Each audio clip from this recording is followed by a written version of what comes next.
Om Namo Bhagavate Vasudevaya. Om Namo Bhagavate Vasudevaya. Om Namo Bhagavate Vasudevaya. Srimad Bhagavatam, Canto 1, Chapter 3, Text 7, translation and commentary by His Divine Grace A.C. Bhaktivedanta Swami Prabhupada. Dvitiyang tu bhavayasya rasatala gatang mahim udharishyan upadatta yagyesha sokarang vapuhu. Dvitiyang tu bhavayasya rasatala gatang mahim udharishyan upadatta yagyesha sokarang vapuhu. Dvitiyang tu bhavayasya rasatala gatang mahim udharishyan upadatta yagyesha saukarang vapuhu. Translation: The Supreme Enjoyer of all sacrifices accepted the incarnation of a boar, the second incarnation, and for the welfare of the earth, he lifted the earth from the nether regions of the universe. Do you know what that means, nether regions? Srila Prabhupada's English it's old style. So it means the very low. It's usually equated with with hell, but it means the lower regions. In Sanskrit, say nimna, lower, like that. Purport.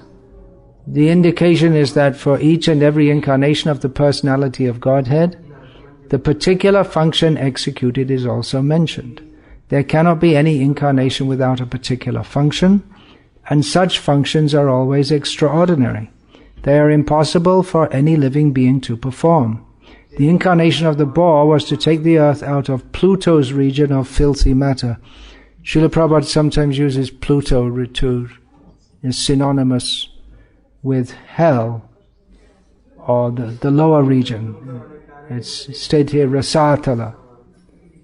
That's, the lower region of the universe. Picking up something from a filthy place is done by a boar, and the all-powerful personality of Godhead displayed this wonder to the Asuras who had hidden the earth in such a filthy place. There is nothing impossible for the personality of Godhead, and although he played the part of a boar, by the devotees he is worshipped, staying always in transcendence. Varahadev is the third in the Dashavatara and the second in this list of 21 avatars. Although there are avataram here sankhayam, undoubtedly uncountable avatars in every species of life. So, don't kill the flies.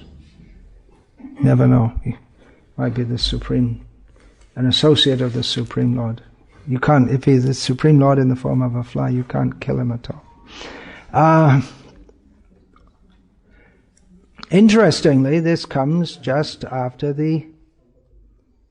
it's the third chapter, and in the second chapter, there are many important statements in the second chapter regarding the process of hearing and chanting about Krishna, wherein it is stated, Bhagavat Tattva Vijnanam Mukta Sangasya Jayati. One is freed from all material attachments and bad qualities by hearing and understanding scientific knowledge of the personality of Godhead. Srila Prabhupada often liked to use that word scientific, and as you know, the word Vigyan has been taken from Sanskrit to mean, to be used as a synonym for modern science. Because modern science, there's no term in the present idea of science. There's nothing like that exactly in the Vedic culture. Something like how there's no concept of religion in the Vedic culture as it's conceived in the modern age. This religion, that religion, another religion. So the word dharma has been used so that people think dharma means my dharma, your dharma, Hindu dharma, Christian dharma, Buddhist dharma. So the word dharma has been transformed from its... the original meaning is still there, but it's taken to mean some kind of sectarian faith. Anyway, the idea that this is scientific knowledge of the personality of Godhead. And then the next chapter begins with listing various avatars of the Lord, the second of which, in this list, is Varahadev. Now, there may be various people who, with their various mental speculations, discuss what they might think the nature of Godhead might be. Personal, impersonal. This is the main discussion. But in their imagination, they would never imagine that he would come in the form of a hog. It's a real challenge. You might think, well, that's not scientific because God should be good and nice. There's nothing particularly good or nice or beautiful about Varaha. In fact, the word pig is commonly used to criticize someone. In English, you want to insult someone, you say they're a pig. In Russian also, I presume. Is it? Yeah. In Indian languages, it's not a pig, the son of a pig. Is it in Telugu also? Yeah. Son of a pig. Which means you're a pig, I guess, unless they did some special cloning and made a sheep come out of a pig or something like this.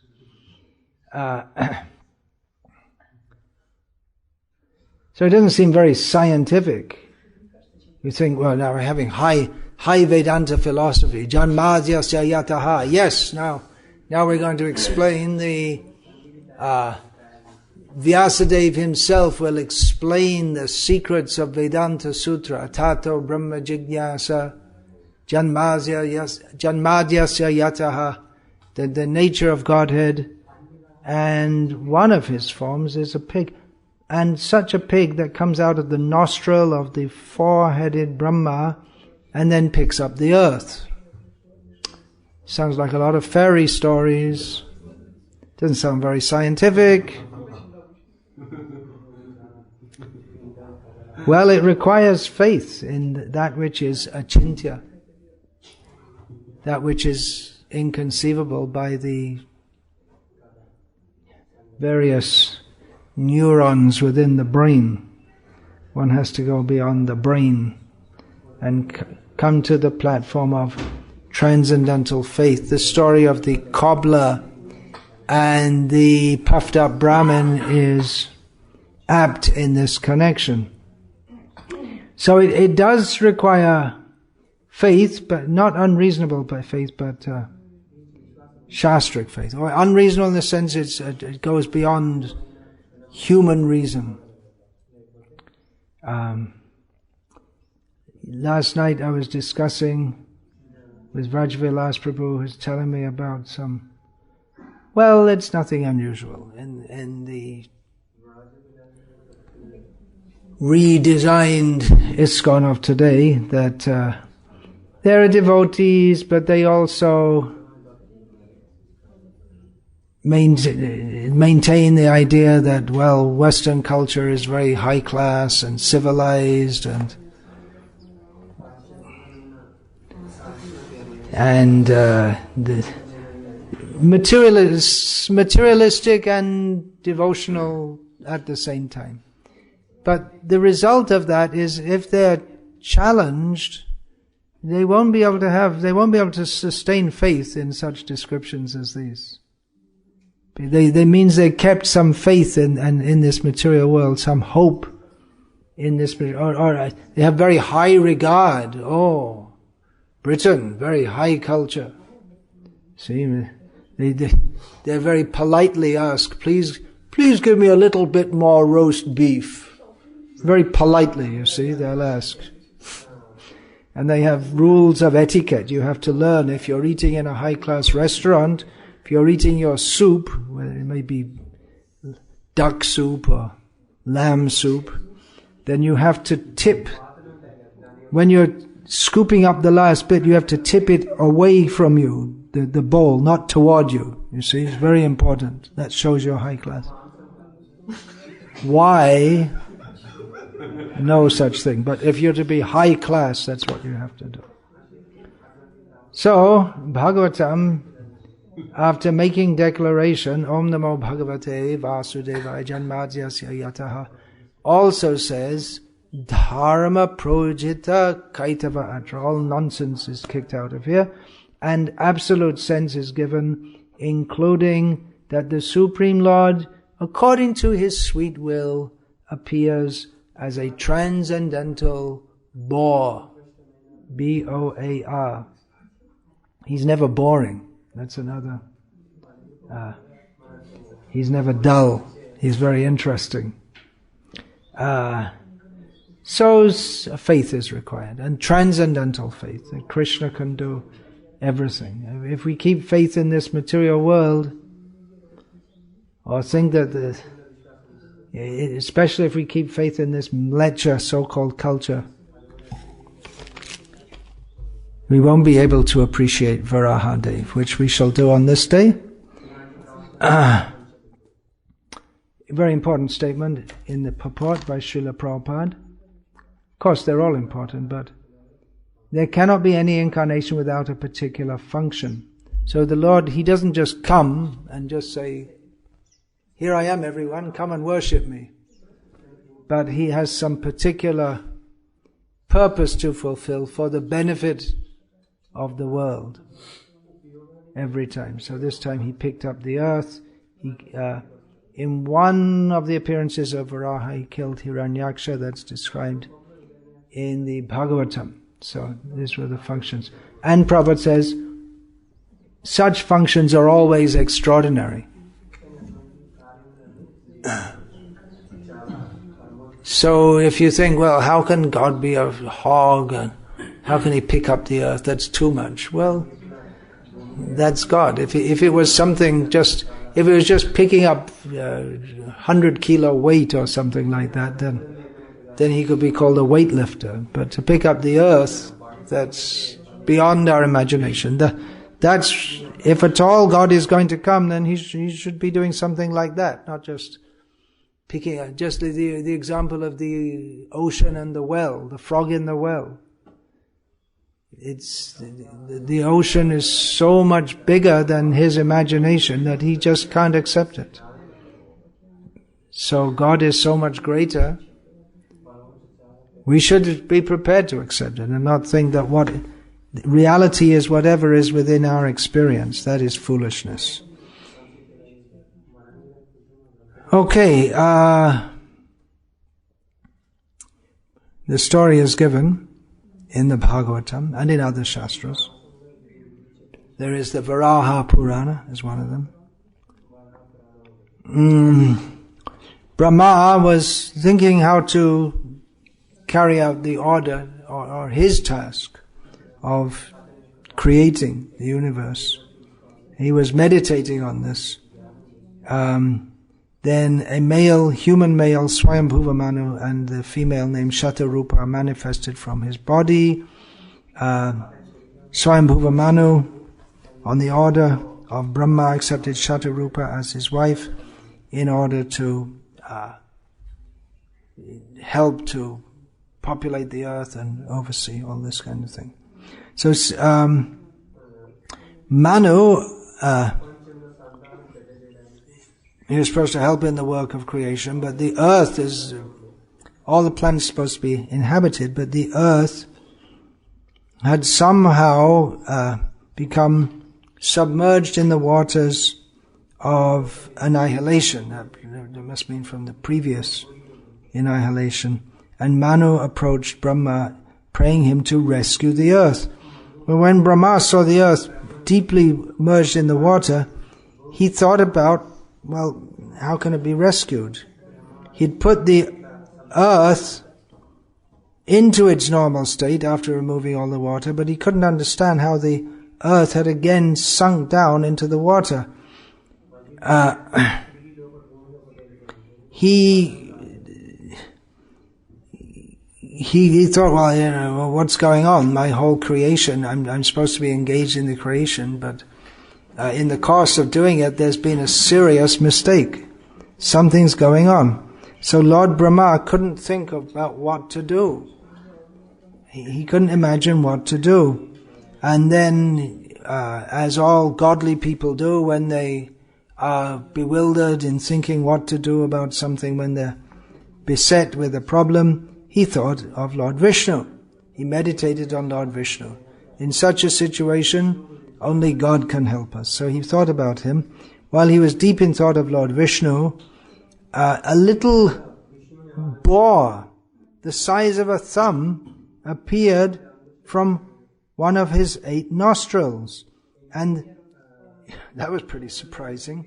But he came out of his nostril and then assumed a great form, a very large form, flying in the went up in the sky.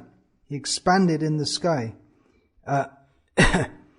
And those rishis who are Marichi, the mental-born sons of Brahma, and the 4 Kumaras who are mentioned here in the first of the 21 avatars, they were present and they saw this. They all beheld this.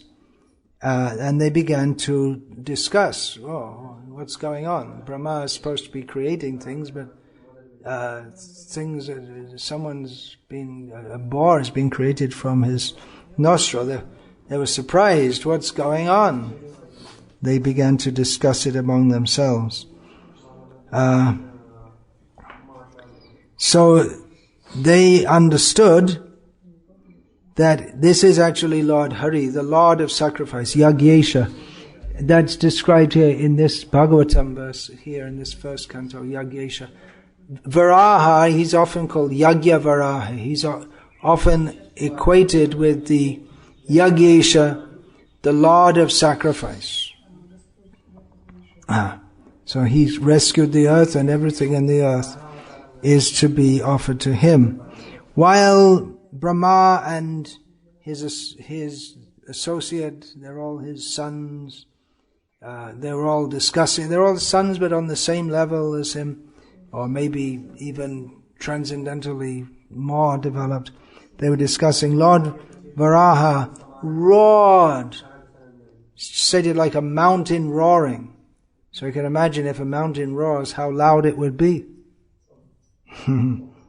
So he was in the sky like a great mountain. He roared loudly.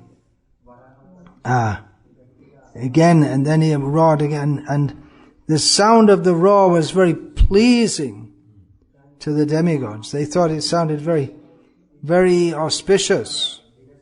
And that the very sound could destroy all the lamentation and all the suffering, all the misery of the hearers. So all the sages and the higher planets, they chanted auspicious mantras from the Vedas, understanding that actually this is Lord Hari, who out of his own will has manifested in this form. You wouldn't expect it. You couldn't have predicted it. But for his own will, out of his own will, he has taken this form. Then Varaha dived down deep into the water and slashing the sky and then the water with his tail. Why did he take this form? Well, that's described that pigs, they'll put their snout into the earth and try and see what's under, dig something up. So this was very suitable for him to go deep down into the water and pick up the earth. So while he was in the air, he was.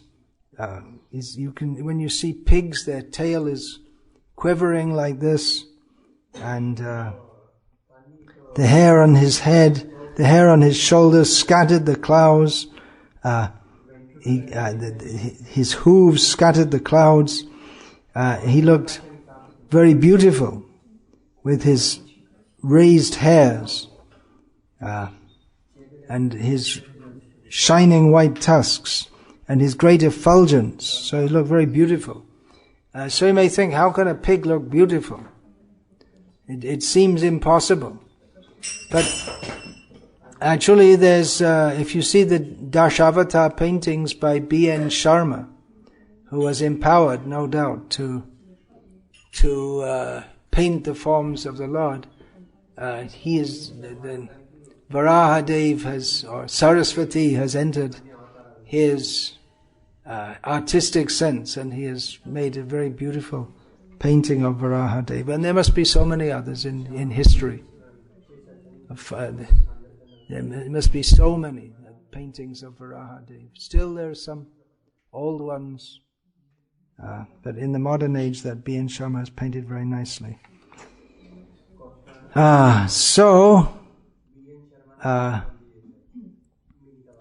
He searched for the earth. If you see a pig, have you seen the pigs? They go around. How did they look? Not with their eyes. How did they look when they're looking? You see, they put their snout close to the earth, and they're sniffing here and there. And then when they smell some stool, they think that's very nice. That's how they find it. So Varahadev, looking like a pig, but looking very fearful. It must be very fearful to the non-devotees. Pigs are actually in the Western countries, they've bred pigs without hairs on the body, with domesticated pigs, but the wild pig or the forest pig is very dangerous. The male has big tusks and they can very easily kill a human. I mean, you wouldn't imagine the domesticated pigs, but their tusks are very dangerous. So he looked very frightful. They're also they're aggressive also. The boar. Boar means the male pig. They're very aggressive animals, so they can be very dangerous. Still, there are some. In India, I don't know if there are so many wild pigs in the forests, but you don't hear of them attacking people, is it? No, they just attack the crops at night. In Europe, in some places, in the forests, there are still some wild pigs. In Russia? Yeah. Do they come and spoil the crops also? The farming, they do that also. Do you have a problem in your area? Not in your area. Okay. So he looking very fearful, but the sages, understanding that he's Lord Hari, they were very pleased because they knew that he would be fearful to the demons and not to himself. So when he dived into the water of the ocean, and the ocean became very afraid. What's he going to do? He seems to be in an angry mood, and she prayed to him for protection. So the Lord of all sacrifices separated the water. He made a path with his hooves, and he saw that the earth was lying at the bottom, way down in the bottom. So Lord Varaha lifted the earth up by picking her up. We say the earth, we say her. She's female, Bhumi Devi, one of the 7 mothers. The last one mentioned, Tata.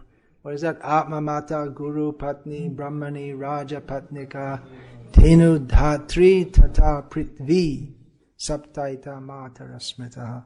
So Mother Earth, she's the 7th mentioned, and Lord Varaha picked her up, and at that time he embraced her, and she is one of the Shaktis of the Lord, Bhu Shakti. So here in South India we'll see always the there's the deity of Narayana.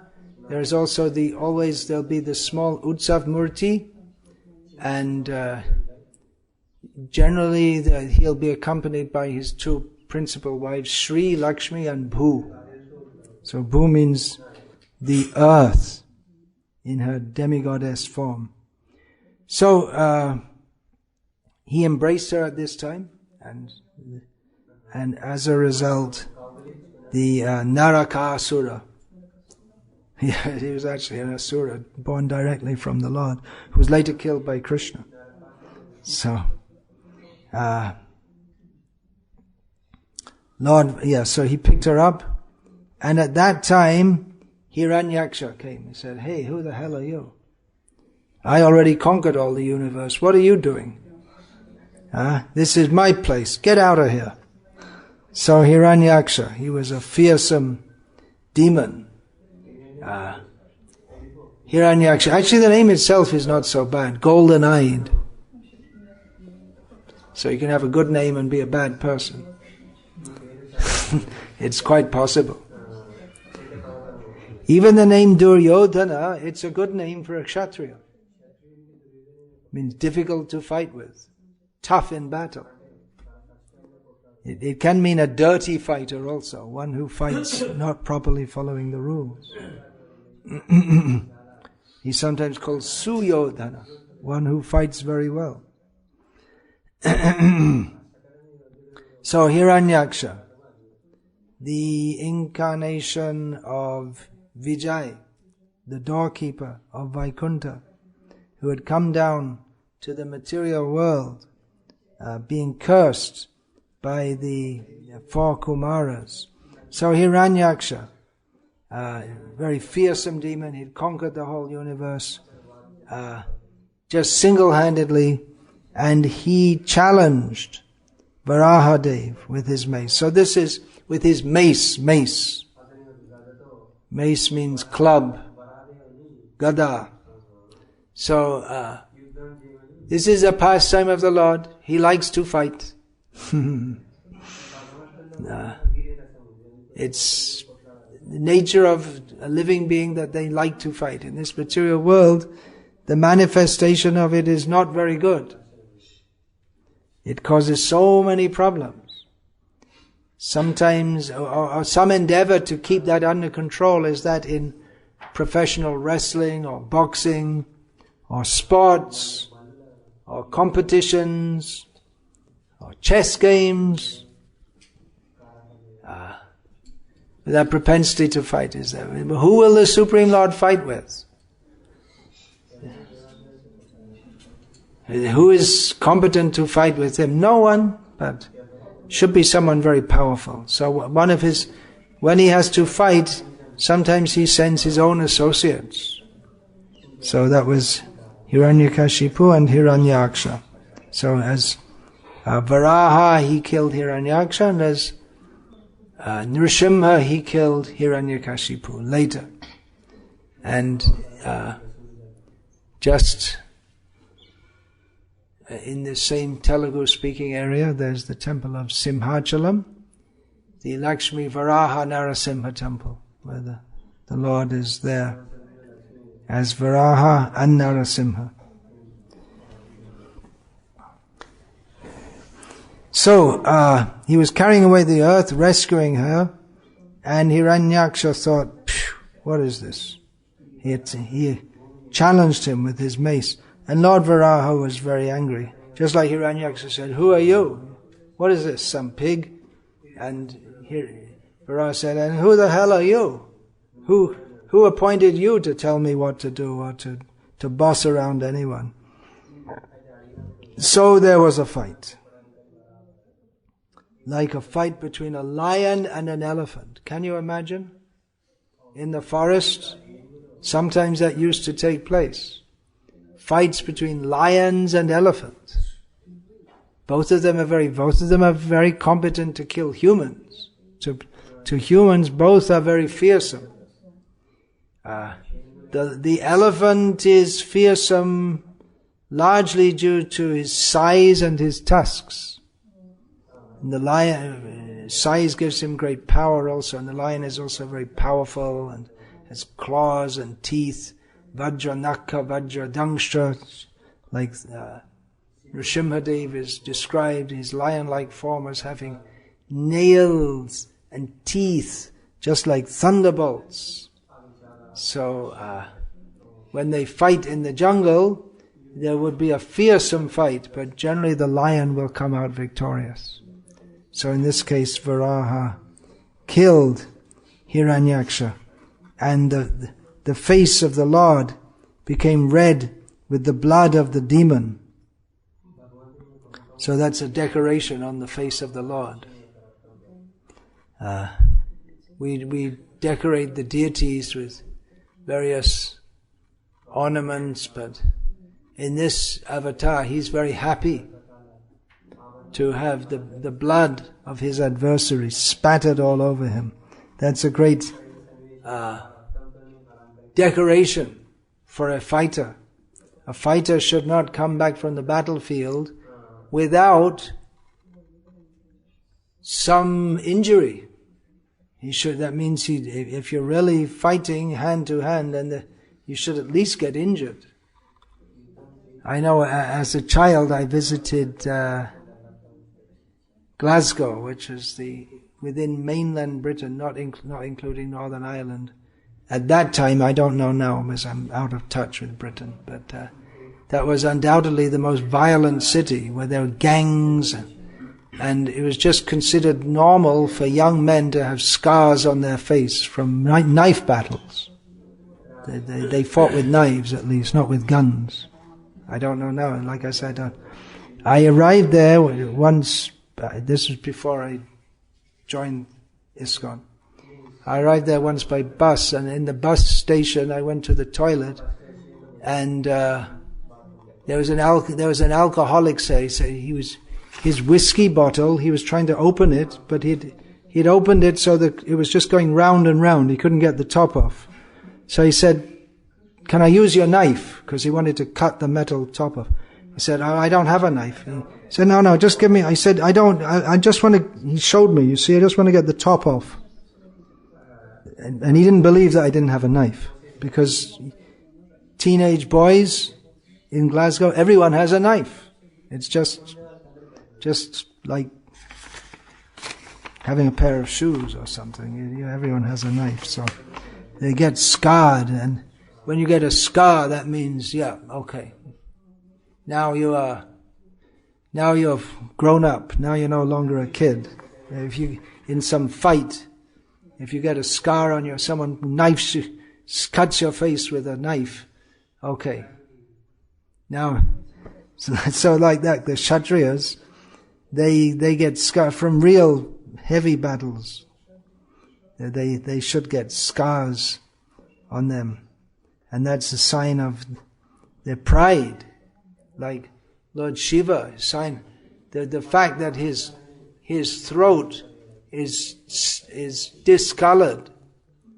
That becomes a sign of pride. What great thing he's done by having this. The Lord Vishnu, he's known as Bhrigupad. That his great quality in accepting the mark of Bhrigu on the footprint of Bhrigu on his chest. So Vaishnavas, we don't have to go out and start cutting ourselves up and tattoos and all. Tilak, that's enough. That's our sign. That's our sign. This is our mark, that we are servants of Krishna. This is our sign, our identification. So Lord Brahma, he naturally is very happy, and all the sages and Brahma, they were praying with great happiness. Thank you. They were becoming afraid at one point that Hiranyaksha might.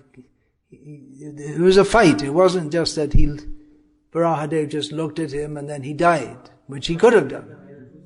But there was a full fight, and eventually Varaha seemed to just get fed up, and he just slapped him with one tusk, and then he died. Like that. So then the Varahadev placed the earth on the water and then disappeared from their vision. The Laghu Bhagavatamrita states that Lord Varaha appears twice in each day of Brahma. During the Swayambhuva Manvantara, he appeared from Brahma's nostril to rescue the earth, and during the 6th Manvantara, Chakshusha Manvantara, he appeared to rescue the earth and kill Hiranyaksha.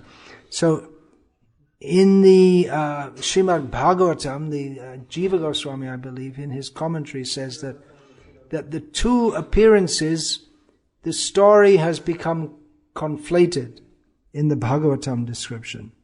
So it's not, we might say, well, it's fully accurate, but the two things are mixed up.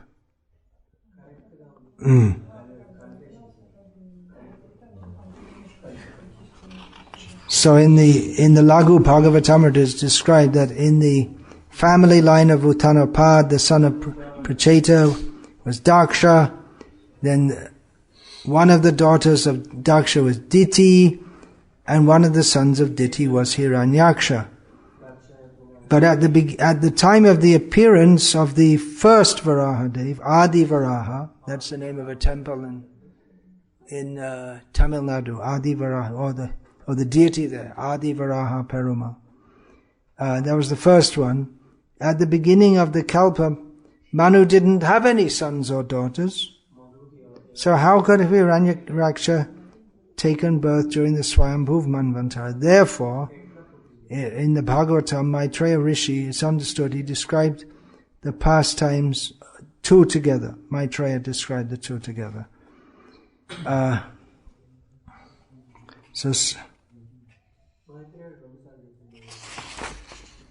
Then there are a few quotes from the Laghu Bhagavatamrita, which are extracted from the Bhagavatam and Matsya Purana. The Supreme Personality of Godhead, who is imperceptible to the mind. Adrishyam manasapi. He's imperceptible to the eyes and to the mind. This is from Matsya Purana. Who plays beautifully in the water and is the sounds of the Vedas. He's understood through the sounds of the Vedas. Remember when we think of the Vedas as books, but actually they're sounds. They're not exactly books. Vyasadeva, he sorted out the Vedas, and he divided the Vedas. The name Vyas means to divide. And he gave the Puranas, and he personally composed Mahabharata and Vedanta Sutras. But the Puranas, that's a Smriti, that may have been in writing, but the Vedas, he divided them and gave them to different rishis to be the preceptors of the different Vedas, but he didn't write them. He didn't write down the Vedas. The Vedas were only to be in the form of sound. Therefore we say Shabda Pramana. Shruti. Shruti is only for hearing. It's actually considered sinful to write down the Vedas, or at least it was considered like that. It's only to be transmitted by sound.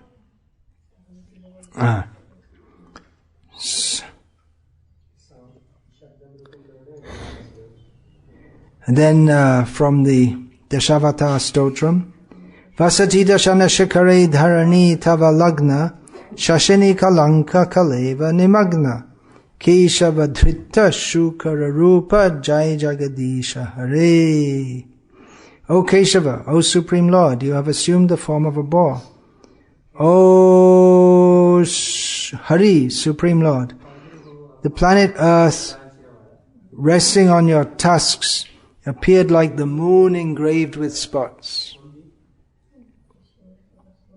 We also find in the Srimad Bhagavatam, in the prayers of the demigods to Lord Krishna when he was in the womb of Devaki, he's also mentioned Matsyavya Katchapa Nrsimha Varaha Hansa Rajanya. He mentions that previously you appeared as Matsya, Ashvagriva, which means Hayagriva, the horse form, Kurma, the tortoise, Nrsimhadev, Varaha, so he's mentioned there, Hansa, Ramachandra, Parashuram, Vamanadev, and other forms. I sometimes wonder why Hayagriva is not mentioned. We have the Dashavatar, but Hayagriva is an important form. It's many times mentioned in Shastra. So, for some reason he's not there in the Dashavatar. That needs more research maybe. Dashavatar is described in the Vishnu Purana.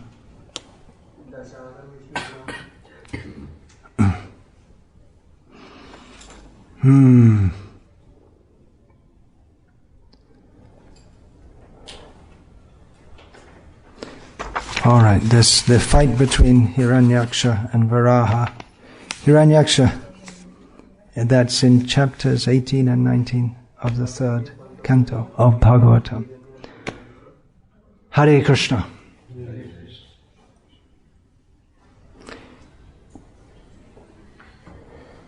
So, that's a little bit about Lord Varaha.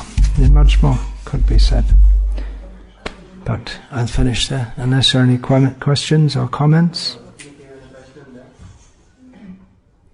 This Jayadeva Goswami's description, because he used the example of moon, should we understand it as Svetavara?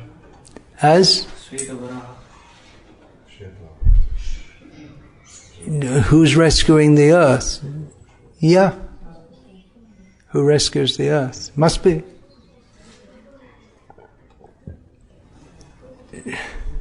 Shashini kalanka kaleva nimagna.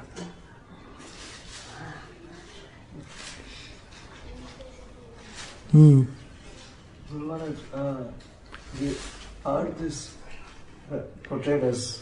Oh, yeah. That's another thing. I was having that discussion with Sridhar Sham.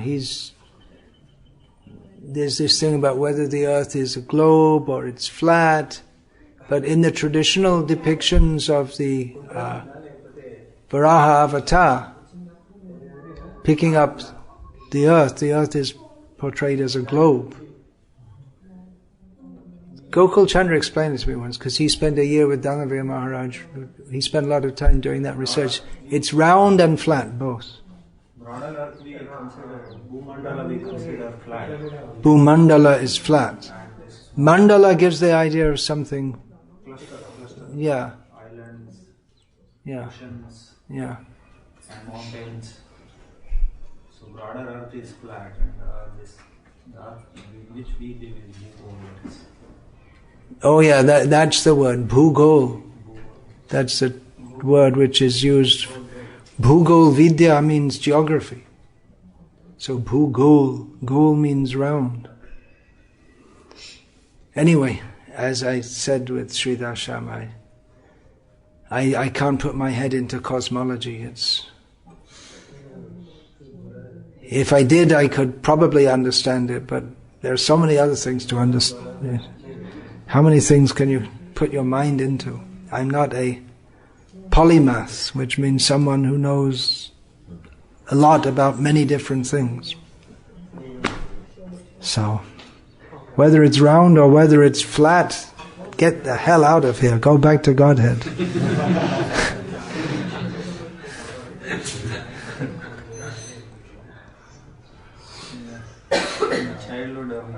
But Prabhupada was very concerned to make this Vedic planetarium. So someone should understand it. Because a lot of things, many aspects of cosmology were very common, even in villages. They knew. Oh, in the villages, of course, because the whole agricultural life goes on according to the Vedic calendar. So you have to plant such and such a crop on the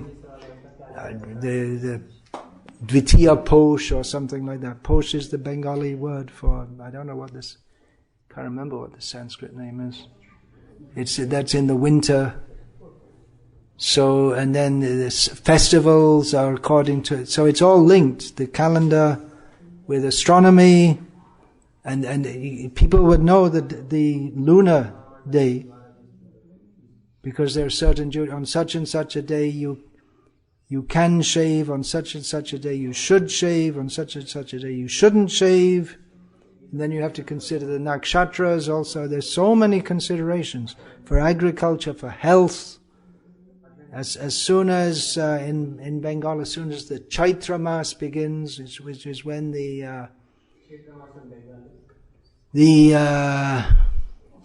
it's been not very hot in the day, and cool at night, but then it starts to get still somewhat cool at night, but hot in the day. Then you have to stop eating gur, because the date gur is very tasty there, but it's too hot, makes the body too hot.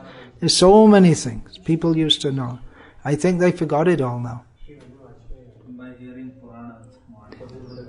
Ah, yeah, from the Purana. And it was just things that people knew. Everyone knew. But it's all going. It's intimately, the whole life was intimately linked with all this Puranic knowledge. Day-to-day life.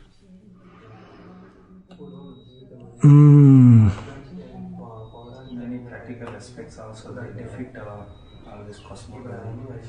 Like even that simple Gani, which the one bull will go round.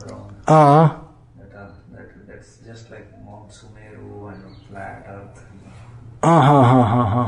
Practical things. So that's like the sun going around the earth, is it? On the Manasotara mountain, the bull going round and round to whatever, pressing the oil, could be pressing oil, bringing up water, could be husking the grains, different things they do by going round and round. But which direction do they go in? Anti-clockwise? Clockwise, is it?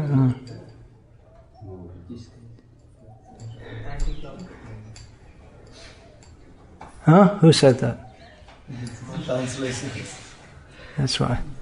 It's quite complex because